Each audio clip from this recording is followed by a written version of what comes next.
E aí, pessoal, o nosso papo de hoje é literalmente um guia definitivo sobre impressão 3D. A ideia aqui é dominar todo aquele fluxo de trabalho complexo, desde o preparo inicial do arquivo até a resolução daquelas falhas técnicas que, vamos combinar, dão uma baita dor de cabeça. Ao compilar os principais materiais e guias sobre esse universo, a gente conseguiu mapear cada etapa desse ciclo puramente através de dados. Vamos entender exatamente como tudo isso funciona na prática.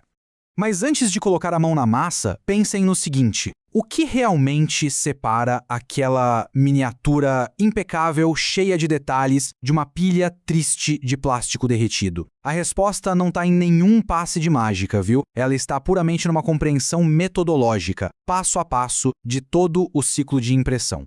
Então, o nosso roteiro de hoje é super direto. 1. FDM contra a resina. 2. A escolha do software fatiador. 3. Calibração essencial da máquina. 4. Consertando falhas em FDM. E por último, 5. Resolvendo problemas de suporte na resina. Começando pelo nosso passo número 1, FDM versus resina, ou seja, escolhendo o nosso hardware. Os materiais que a gente analisou sugerem abordar essa escolha de máquina pensando em identidades de criação. De um lado, temos o construtor de mundos. É aquele perfil que tira proveito da escala gigantesca do FDM para criar terrenos enormes e elementos estruturais. Do outro lado, temos o escultor de detalhes. Esse perfil confia na precisão absurda da resina para imprimir heróis hiperdetalhados de 32 mm, onde qualquer texturinha mínima faz toda a diferença. Colocando essas realidades práticas na balança, a diferença fica muito clara. O FDM entrega uma durabilidade altíssima para peças de mesa e faz pouquíssima bagunça. Já a resina demanda um processo químico muito mais rigoroso, com direito à lavagem em álcool isopropílico e cura UV. E as peças costumam ser bem mais delicadas, a menos, claro, que a gente use alguns materiais mais específicos. Avançando para o passo 2, software fatiador, que é onde a gente prepara o nosso arquivo. E olha, entre as opções mais populares e amigáveis para quem está começando, o ecossistema é muito bem resolvido. O Cura, por exemplo, brilha demais porque tem uma comunidade gigante ao redor dele. O Prusa Slicer e o Super Slicer entregam um controle bem mais avançado. Enquanto isso, o Bambu Studio vem roubando a cena com aquela experiência super fluida, bem no estilo plugar e usar. Agora, uma inovação incrível que apareceu nas nossas pesquisas é o Obico. O grande truque dele? Fatiamento direto na nuvem usando o celular. Isso sem contar a detecção de falhas impulsionada por inteligência artificial. É um recurso simplesmente fantástico para prever problemas antes que eles aconteçam, economizando muito tempo e material. Chegando agora ao passo número 3, a calibração essencial da máquina. Pensem nisso como um ritual obrigatório. A pesquisa mostra que a calibração precisa seguir uma ordem estrita. Primeiro, checar a estrutura física para eliminar qualquer vibração. Correias soltas, nem pensar. Depois, fazer o auto-tune do PID para garantir estabilidade térmica, bem antes de sequer imaginar derreter plástico. Só depois disso é que o foco vai para o nivelamento da primeira camada e, finalmente, para a calibração exata do extrusor, os famosos E-steps. Inclusive, tem uma máxima inegociável nesses guias de impressão. Uma primeira camada ruim pode arruinar uma impressão inteira. É a mais pura verdade. Conseguir aquele esmagamento perfeito do plástico na base é a fundação absoluta que dita se o resto do projeto vai ser um sucesso total ou um desastre.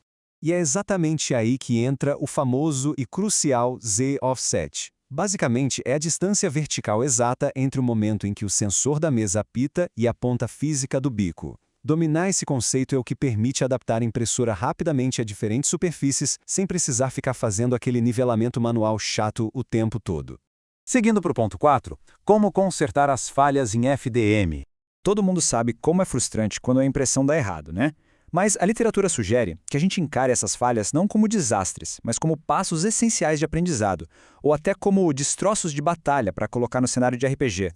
As falhas de fluxo são clássicas. A subextrusão cria aquelas lacunas na parede por falta de material.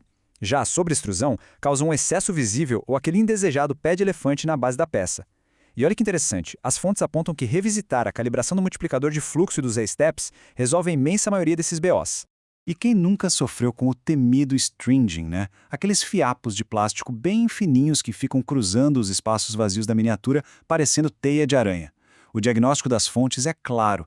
Isso quase sempre acontece por causa de uma retração mal configurada ou porque a temperatura do bico está alta demais. É só que uma ajustada rápida na velocidade e distância de retração que isso costuma sumir. Por outro lado, o ghosting é um problema totalmente mecânico. Sabe quando aparecem aqueles padrões repetidos, umas ondinhas nas paredes verticais da peça? A causa disso tem nome: vibração. A solução técnica recomendada passa por dar aquela tensionada nas correias e, principalmente, reduzir a velocidade de aceleração lá no fatiador. E agora o nosso quinto e último passo, resolvendo a dor de cabeça dos suportes em resina.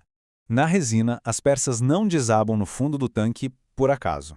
A falha geralmente está ali nos pontos de contato dos suportes e a literatura é unânime para resolver isso. A gente precisa aumentar a densidade e o tamanho do contato dos suportes, estender o tempo de exposição da base e, como um detalhe de ouro, diminuir a velocidade de elevação para algo em torno de 40 a 60 mm por minuto, e isso alivia drasticamente a tensão de descolamento a cada nova camada curada.